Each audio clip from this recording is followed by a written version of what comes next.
about to see in these videos was all conducted at the University of Alberta's PSURF laboratory. PSURF is the Protective Clothing and Equipment Research Facility, and it's one of the foremost flash fire laboratories in the world. The testing is all done to the two relevant standards, which are the ASTM F1930 and NFPA 2112 standard. They're very closely related with regard to this research. ASTM F1930 talks about how to do mannequin testing, so that mannequin testing done at one lab, if it's done properly, should be the same as mannequin testing done at another lab when the standard is followed. The testing itself requires a mannequin with in excess of 100 thermocouples. They're able to detect heat transfer and the depth of that heat transfer, and therefore predict the exact extent, severity, and location of any body burn injury that would result from one of these flash fires. These flash fires are created using propane and torches. Flash fires are targeted at 2 calories per centimeter squared per second of average heat flux over the surface of the mannequin. The mannequin can then be dressed with various fabrics, flame resistant or non-flame resistant, and among the flame resistant fabrics, again, you're going to get a prediction of the extent, severity, and location of the burn that results. But that's not a pass-fail standard. ASTM F1930 tells you how to do the testing, but not what to test for. The NFPA 2112 standard picks up where ASTM F1930 leaves off. 1930 tells us how to do the testing. 2112 then applies that testing in a pass-fail manner. You get various coveralls where the only variable here is the fabric that's used to make the coverall, and you're able to compare directly one flame-resistant fabric performance to another. The coveralls are size 42 regular, and you do 3 replications at 3 seconds of flash fire duration, and if you have 50% body burn or less, you pass the test.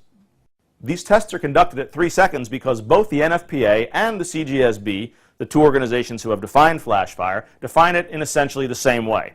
A diffuse fuel in air, a moving flame front, and a 3-second duration. Westex recently conducted experiments outdoors at a major independent fire lab to look at flash fire duration. Preliminary results of this testing clearly show flash fires lasting a maximum of 3 seconds. The testing you're about to see shows a number of different fabric blends and fabric weights. One of the things that you'll notice is that all of these fabrics are compliant to the standard. However, they comply with very different numbers. You can comply at 49% body burn or at 1% body burn, and that's an enormous difference. It's critically important that when you're evaluating flame-resistant fabrics for potential use in your program, that you won't consider anything that doesn't pass the standard. The body burn silhouettes that we're putting up are, of course, specific to each of these individual tests, but because what's reported is an average of 3 replications, the number that you're hearing may be slightly different. This mannequin is wearing a Westex Ultra Soft 9-ounce coverall.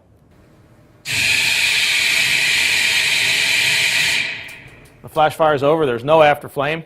There's no visible garment degradation, shrinkage either vertical or radial, no damage really at all.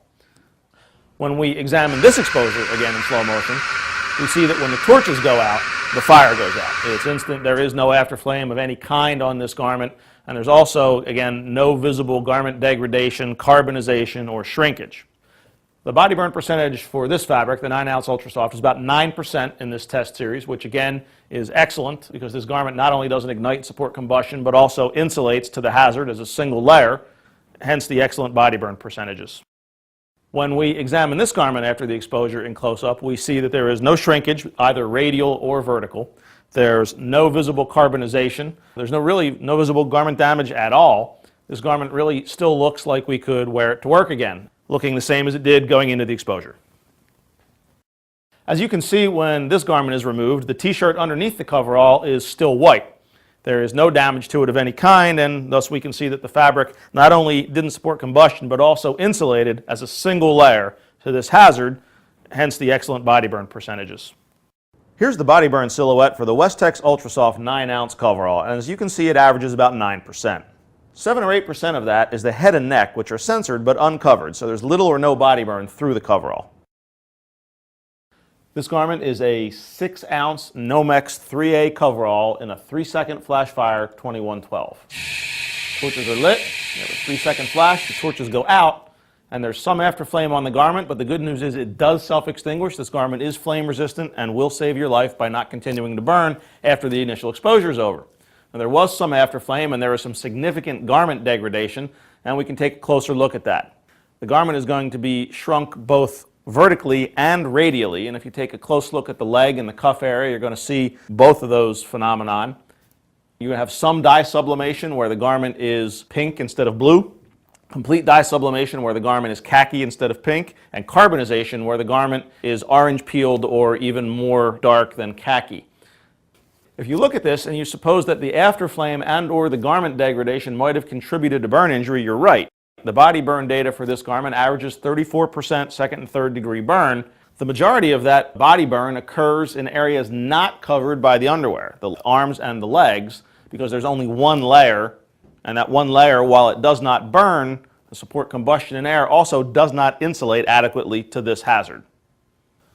So we can clearly see the value of the second layer when we remove the coverall and see that the t-shirt is badly degraded. Enough thermal energy has gotten through the single layer portions of the coverall to char the underwear as well. And the coverall has to be cut off of the mannequin because of the shrinkage that occurs, makes it difficult or impossible to remove normally. So the University of Alberta people cut some or all of the back to be able to remove the garment. And there you can clearly see where there were two layers in the pocket area, where there were two layers in the placket and zipper area, the t-shirt is undamaged. Where there was one layer of the FR coverall, you have an excellent illustration of the fact that while it doesn't burn, it also doesn't insulate adequately for that hazard.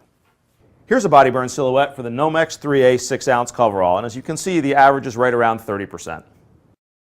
The leading products in the marketplace are Westex Ultrasoft and DuPont Nomex. We've looked at several different weights of each of these products individually. Now let's look at them side by side.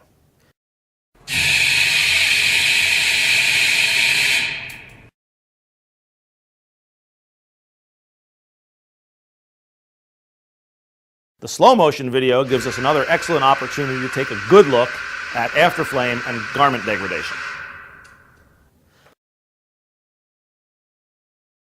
The visual performance is only part of the story. Let's take a look at the data.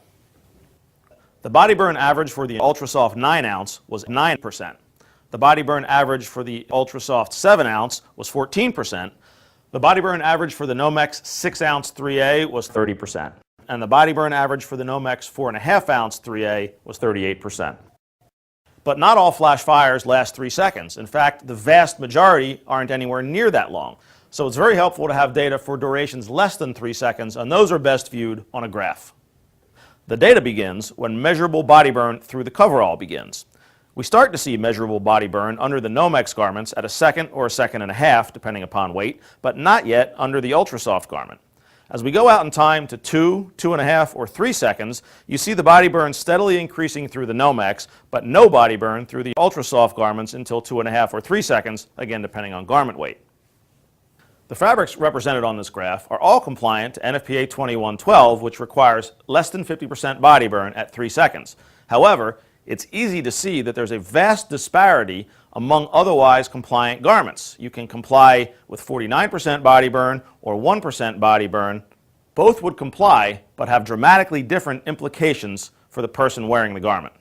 So it's easy to draw the conclusion that compliance alone is not enough. It is critical to look at the data beyond compliance and pick the product that is best suited for your employees and your hazards.